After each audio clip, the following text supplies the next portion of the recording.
What's going on, guys? It's GGEZ here, and I'm doing a Edison deck profile for my good friend TYP336. Please go to his channel, give it a like, and subscribe.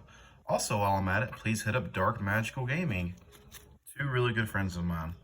So today I'm going to profile, my first deck profile, for March 2010, aka Edison format. We're going to do my Blackwing deck profile. This is more of a value turbo build. Nonetheless, here we go. We're going to play 3 Blackwing Value, the Emblem of Honor. Got 2 nice supers and the ultimate rare there. You want to see this card in your graveyard as often as you can. This card says that you can banish it and another non-tuner Blackwing monster to special summon a Blackwing monster from your extra deck. Next, we're going to play 3 Blackwing Sirocco the Dawn. This card is great. You also want to see it in your graveyard too. This card lets you normal summon it without a tribute if your opponent controls a monster and you do not. Sort of Cyber Dragon-esque if you want to look at it that way. This card also lets you target a Blackwing monster on the field, and it gains the attack of all Blackwing monsters currently on the field, except itself. So, only it can attack that turn. These cards go really good hand in hand together. You can banish them both from the grave and bring out your Blackwing Armwing. Next, we're going to play 3 copies of Blackwing Sure the Blue Flame. Sure the Blue Flame. It says that when this card destroys a monster by battle and sends it to the graveyard, that you can special summon a Blackwing monster with 1500 or less attack from your deck. However, that monster's effect is negated. Alright, and next we're going to play 3 copies of Blackwing Colute the Moonshadow. Colute the Moonshadow is like an honest for the Blackwing deck. This card says that when a Blackwing monster you control attacks or is attacked, you can send this card from your hand to the graveyard during the damage step to have that monster gain 1400 attack until the end phase. We play 3 of those. That just helps us push for game. Next, we're going to play 3 copies of Blackwing Bore the Spear. Bore the Spear is just a free special summon to your side of the field. It does have piercing, helps you push for game, and helps you tuner into those synchro monsters just a little bit quicker. Next, we're going to play 2 copies of Blackwing Blizzard the Far North. Blizzard the Far North says when this card's normal summon, you can target 1 level 4 or lower Blackwing monster in your graveyard and special summon it in face-up defense position.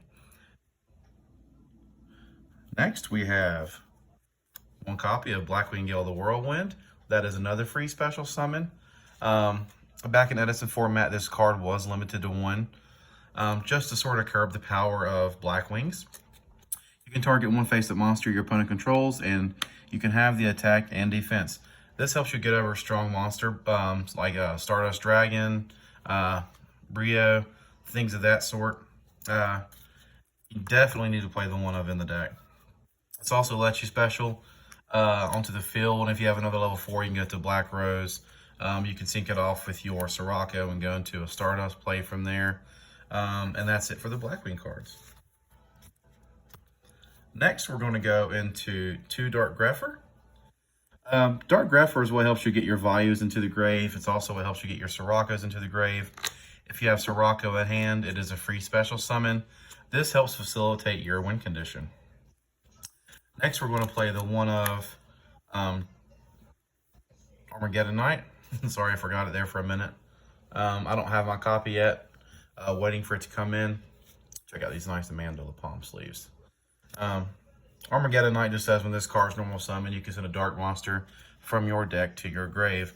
That just helps you facilitate your plays a little bit more consistently. And then we have the 1 Dark Armed Dragon, the other for limited card from this format. Now onto the spells. We do play Black Whirlwind. This card was at 2 in Edison format. This card just says when you normal summon a Blackwing monster, you can add 1 Blackwing monster from your deck to your hand that has less attack than that monster. Pretty self-explanatory. Next, we're going to play double Book of Moon. We're going to play some powerful 1-ofs, Heavy Storm, Mind Control, Brain Control, Allure Darkness, and Mystical Space Typhoon. The flex spots in the deck, in my opinion, Mind Control, Mystical Space Typhoon, you can sub this out for a Giant True Nade. if you choose to do so. Mind control doesn't really come up a whole lot for me. Next, we're going to do 2 dark bribes, 2 bottomless trap holes, 2 Icarus attack, and in my opinion, one of the win cons of the deck, Royal Oppression. This card lets you prevent your opponent from special summoning while your value plays can go through. Since value is not a once per turn effect and it is not cost to banish from grave, you can activate it as many times as you want to. Your opponent can choose to negate if they wish to do so, but you can just keep activating it, making Royal Oppression pretty much a one-sided floodgate. And then we have Solemn Judgment and Trap Dust Shoot to round off the deck. This is just what I'm currently building. I may change it down the road. We do have a new group of friends. We have a group of friends that are taking Edison more seriously now. So once we start playing more consistently, I'll tuner the deck. Nice joke. I'll tuner the deck as I see fit. So onto the extra deck, we have 2 copies of Blackwing Armor Master. This card pretty much says it can't be destroyed by battle. If it does attack a monster, that monster will get a wedge counter, and you can activate its effect to remove the wedge counter to decrease that opponent's monster's attack to 0. So we also play 2 Blackwing Armwing. This is your level 6 that you're going to bring out with value in Soraka from grave. This card does say that if it attacks a defense position monster, it gains 500 attack during the damage step, and it has piercing. Now we play the 1 copy of Blackwing Silverwind the Ascendant. We hardly ever make that raw on the board. We usually use Vaya's effect in grave with the Armor Master to bring that out.